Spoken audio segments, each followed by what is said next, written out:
बनी सुन कहाँ जाता रे? हम कहीं जाई तोरा उससे का मतलब बा साला जाते नहीं कमाए बोल का कमा के का करबे? हे साला कमाई तो ब्यास बनो ब्यास बेस बंदे हो ब्यास बनो की करे पे गइबे? की करे पलटू चपगाई कौन पलटू चाचा?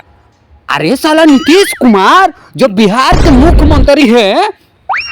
ऐसे ऐसे पलट जाते हैं हाँ हम उनके पकाएंगे अच्छा ब्यास बने जाते नहीं साला कहिए जन काम हेडफोन किनले बानी ठीक बा हाँ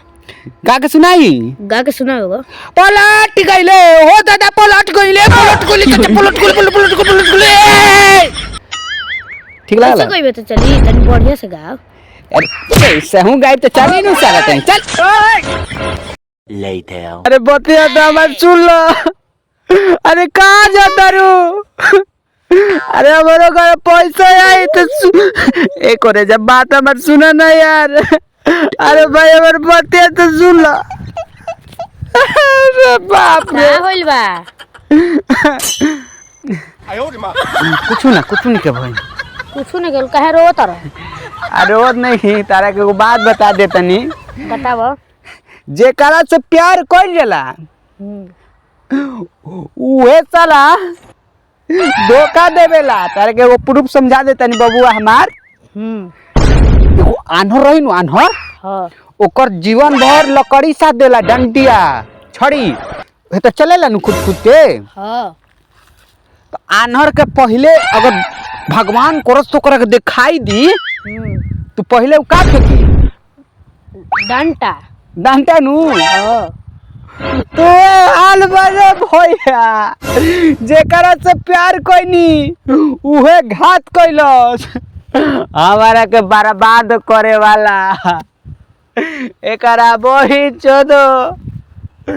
हमारे दोस्तों के पीछे हाथ कइलस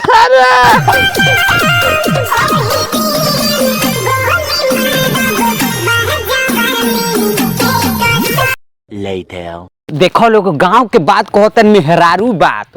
कि भर पेट लात आ मेहरारू के भात देला पर लात पचा ली से बाकी भात ना पची और सही अपना भौजी के हम कहले रहनी है कि भौजी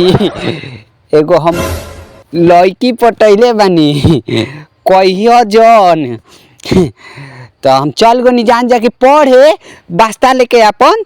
जब पढ़े से एने से आवत है नु फलाना वो देख के हंसा तारी चिल्लाना वो तो हम कहनी कि काहे हंसतिया तो पता चलता है रे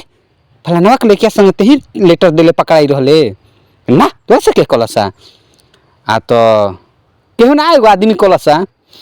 अब जान जाके बड़ा हम परेशान रहनी हाँ जाके पूछनी है भौजी लेके भौजी